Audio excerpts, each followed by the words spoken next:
So lots of big cap cryptocurrency coins as well as big cap stocks are reaching all-time highs. The interest also is growing massively with the Bitcoin ETF volume going through the roof. But we've also had some absolutely wild price predictions for Ethereum. The upcoming ETF is going to fuel that, but the next decade could be very strong for Ethereum holders. We also need to talk about in this video the ECB, the Marathon Digital update, not to mention meme coins and stuff like that. Just want to say thank you all for the support. The channel has somewhat grown recently, but ultimately I have changed my video layout, made it a bit more professional and covering more news-based stuff and technical analysis.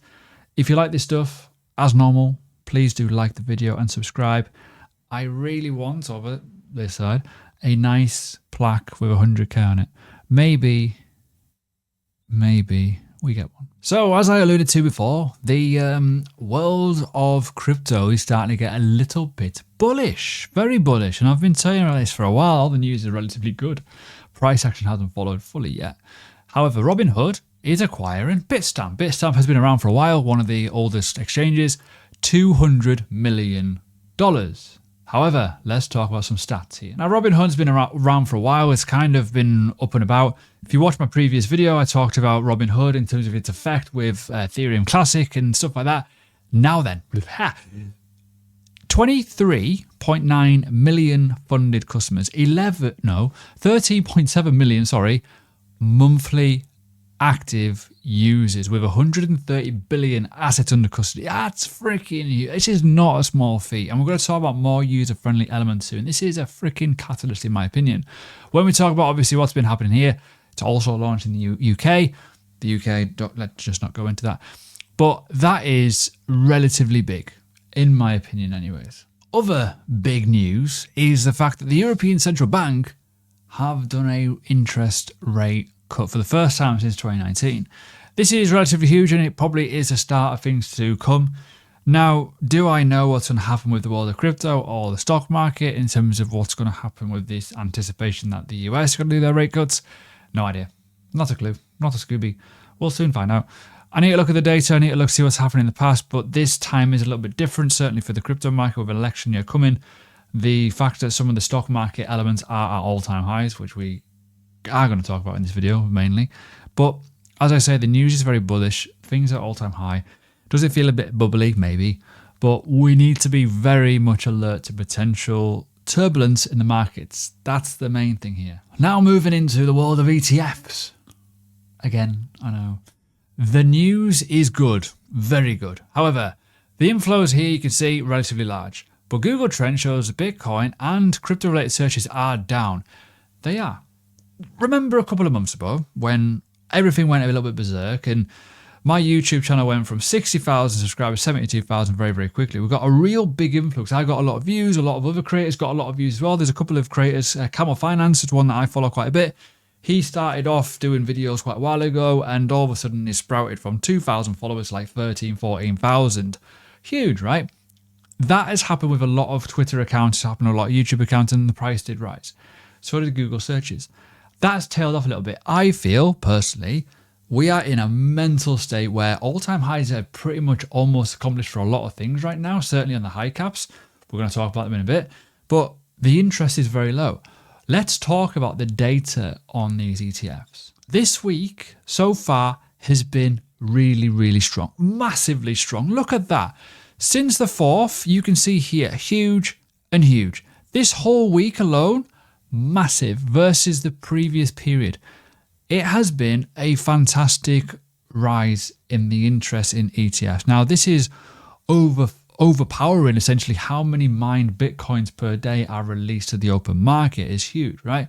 So we might well start seeing supply crunches very, very soon, but there's also a lot of short selling. There's also a lot of little bits to kind of stem the flow. Bitcoin is currently at $71,000 and retail interest is on literally the floor. I don't think we'll have that mania yet, but it is coming. I've talked about in previous videos that the signs to look out for. The on switch is almost here. This, again, we're going to come on to other catalysts. When you add the Robinhood element to it, add obviously ETF, Ethereum ETF, huge things coming, as well as a bit of news I want to share in a bit. Now let's talk about price targets for Ethereum. Now this is obviously wishy-washy. But $22,000 by 2030 is kind of what has been stated here. Interesting, right? Do I think this is possible? Maybe. But you are going to get a lot of hype. The Ethereum ETFs are coming very, very soon, right? I want to know. Feel free to let me know in the comments. Do you think the Ethereum ETFs or the Bitcoin ETFs, what's going to be the best in terms of like results? We've already had a gauge now with the Bitcoin ones. Will the Ethereum ones be just as efficient, more interested in people buying into it? Maybe for the technology side of it. They're very, very different beasts, obviously. So it'll be very, very interesting to see how that goes. Now let's talk about all-time highs. We've had an all-time high level reach on Bitcoin not too long ago, as you can remember. We've just had Binance go beyond its all-time high. Let's talk about this. Binance, last video, retail interest slowly chugging up. It's growing and growing and growing. There's something else on Binance that's just literally dropped, which I need to talk about. However, when we talk about the fact of this, it's an exchange coin. It will open up, essentially, its launchpad. People will start using the BNB token for fee reduction and ultimately getting into the launchpads for new releases. Greed will come a part of it. And this was a $200 coin not too long ago. Now it's way past $700. It is still one of the best performing assets out there. And for some people, an obvious hold. But something else happened just now. This is fresh news. Literally fresh. Binance resumes payments for crypto as well as Binance branded Visa card. They are starting to turn on the tap again. Now, if you know this, basically in a nutshell, if I click on the article here, Binance has had a little bit of an issue with banks recently, right? They've been, couldn't do withdrawal services through their thing. It's been very, very hard in certain countries to do on-ramp to them, on-off-ramp. The fact that this has now been turned on is relatively huge. And, they switched it off in August 2023, almost a year ago now. So this is, again, another sign that maybe the trust of the information that, Binance is sharing to regulation authorities is getting better because of the new boss in place. I really love CZ. I think he's an absolute pioneer of the industry. But ultimately, he kind of was a little bit guarded to the regulation world. And this is what's ultimately led to him getting into shit. So yeah, this is a positive step forward. Now then, we need to go onto the world of meme coins and also talk about Solana, which could also be the next thing that we'll do an all-time high. Now, Entangle, an asset that I really do like, they have just released an airdrop type meme coin token where there has been whitelists and stuff like that. It's called BOPA. It's mental. It's crazy. You can be eligible for stakers and stuff like that. But the main thing I want to talk about is not the fact of what it is, more the fact that it is on Solana and also 5 other networks. This could be a very hyped up meme coin that could send Solana into a little bit of a frenzy. Solana has a lot of interest, and this could be one of the ones that could also send it, along with others that are getting released to their chain. Now, when we talk about, obviously, stuff like this, more than just a meme and how it all works, when you look at the ecosystem of this is very, very much a massive infrastructure. But the main thing here is it's going to be actually on 5 blockchains, and the main one is Solana for their whitelist and, their public sales and stuff like that. Relatively big. There's already been a lot of people buying it. 7,000, I believe, has already been purchased, or whatever the numbers are. Crazy numbers. So when it gets launched, you're probably going to see a lot of hype, which could, and we'll do the technical analysis on Solana, make this go to an all-time high. But yeah, certainly if you like a odd-looking meme coin, which some of the funniest memes I've ever seen in my life, check out this one. So going back to simplicity, when we talk about new releases of coins on multiple chains, that's a real big positive step. But another positive step, alongside Robinhood purchasing the likes of Bitstamp to create their own thing, is the fact that Coinbase are launching a brand new smart wallet, which will change onboarding forever. Recovery phases are going to be unnecessary. Now, let's be honest here. I was a Ledger user for a while. Now I use Tangem. Tangem do not, as well, same as this, have recovery phrases. It's a very different system. They use an NPC chip within the wallet, and you don't make a phrase. You basically put in a PIN code and it generates it all for you, and it doesn't change. The key doesn't change or move. Basically the same technology that you use for your chip and PIN. It works very well. Coinbase is doing something similar, but it's going to be through the world of ID stuff, basically. Kind of makes sense, but yeah, a little bit scary at the same time. However, when you think of the majority of people, now we're all in this little fucking bubble that, oh, cool. Once you know crypto, it's relatively easy. But when you go and talk to your friends and you ask them to do something, they're like, what the fuck are you on about? Creating a 24, what, private keys? All over the head. So what they're aiming to achieve here is a way where you can onboard without the key phrases very, very simply through the identification through your phone and all that metrics. Eliminating gas fees? What? Coinbase are an absolute juggernaut of a company. I don't think you realize this. If you go and look at their stock, it's freaking powerful. And we'll talk about that in a second. But ultimately, when you think how many users Coinbase have, the change that they now do, you know, the UI isn't great on their platform, their exchange. I don't think it's great, but their wallet is very good. This could be a bit of a catalyst as well. Now, before we go on to the stock market and a little bit around there, obviously, we've had a little bit of a phase with celebrity tokens again. They're down 66%, certainly with obviously, you know, Jenner's freaking one. However, Iggy Azalea has had Mother, and that's been all over the blue place. Just be careful. This is where you could start seeing retail come into the market due to silly things like this. And it's the same in the stock market. We talked about NVIDIA before in previous videos. That, oh, look at this, looks a bit bullish. And it is. It's like the second highest ranked coin.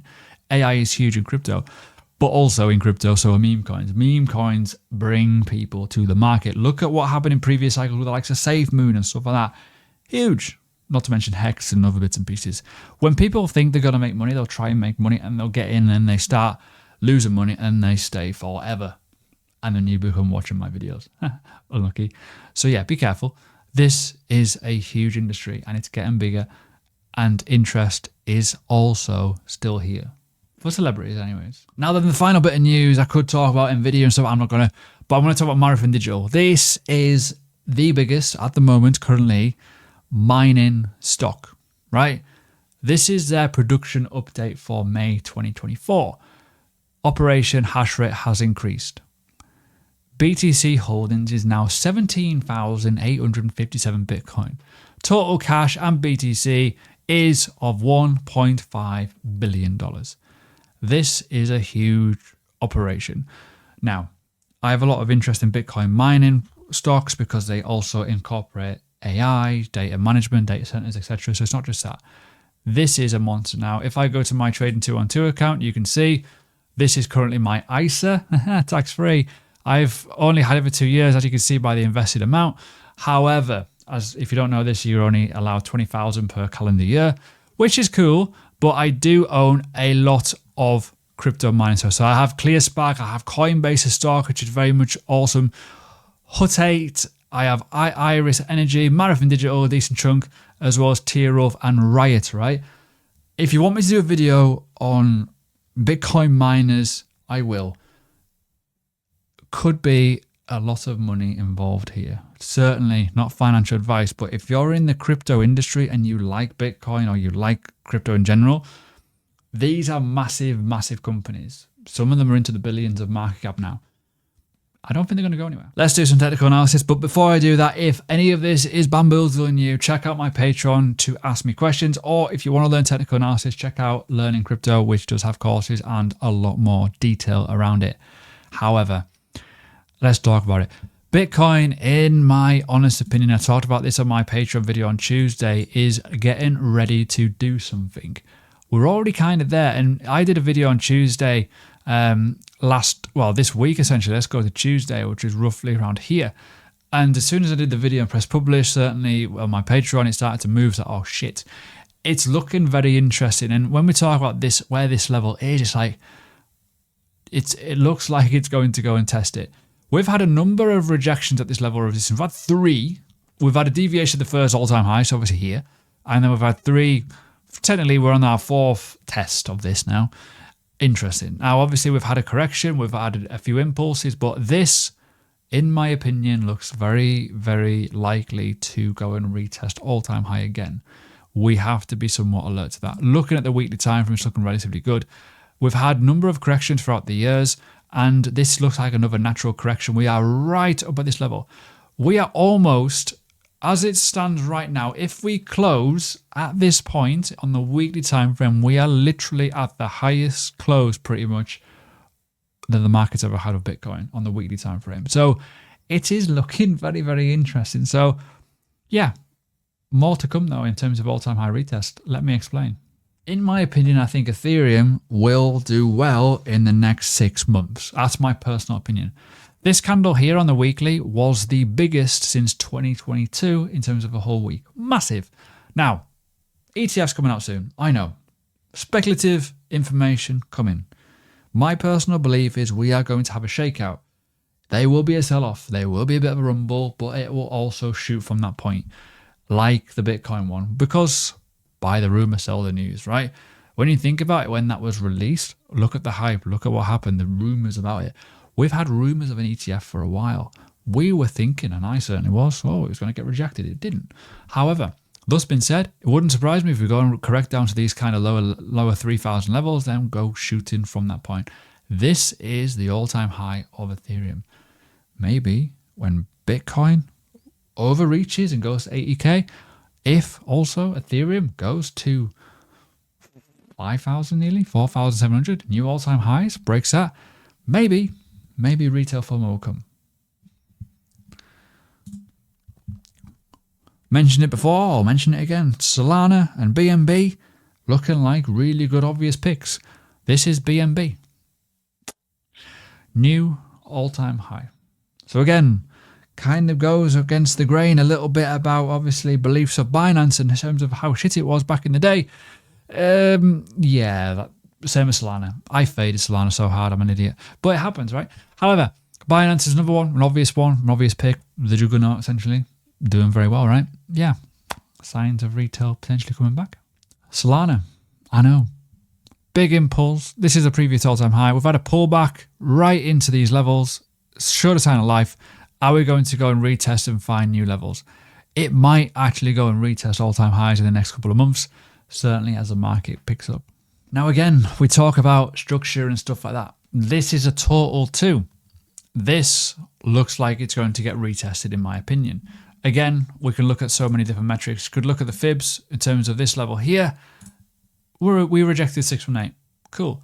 We went and retested this level down here, which acted as a level of support. From the past, it was a level of support too. However, we're showing signs of strength. What if we are going to do the next swing high up to these points, which is obviously levels of resistance at $1.431 trillion? That would indicate a potential alt season. And if that isn't too much to ask for, with the bullish news, with the acquisitions, with all the other stuff, the meme coins, the all-time high breaks, and all the news and the articles and potential volatility with rate cuts, bloody hell, we might well start to see this slowly dying. I do not know what's going to happen. I've said I've been wrong for a while in terms of I think maybe 60% could be the top here. But I've also been very stubborn with myself thinking, you know what, I should have stuck to my gut like a year ago and said we're never going to get above like 57, 56. We somewhat almost pretty well, very, very briefly did. But we have been sticking here for a long time. This is a weekly time frame, by the way. We've been around this point for such a long time. It's ridiculous. We are getting toppy. And when you kind of convince yourself, well, what's happening? Total 3/BTC is at levels of support. Total 2/BTC has shown signs of life and could be breaking structure to go higher. Is it bottoming? Ooh, maybe. So there we go. I hope you enjoy this video. There is a video being recommended that you should probably watch. Might well help you out with certainly metrics around what I talk about, the technicals, certainly around dominance. The charts are looking all right.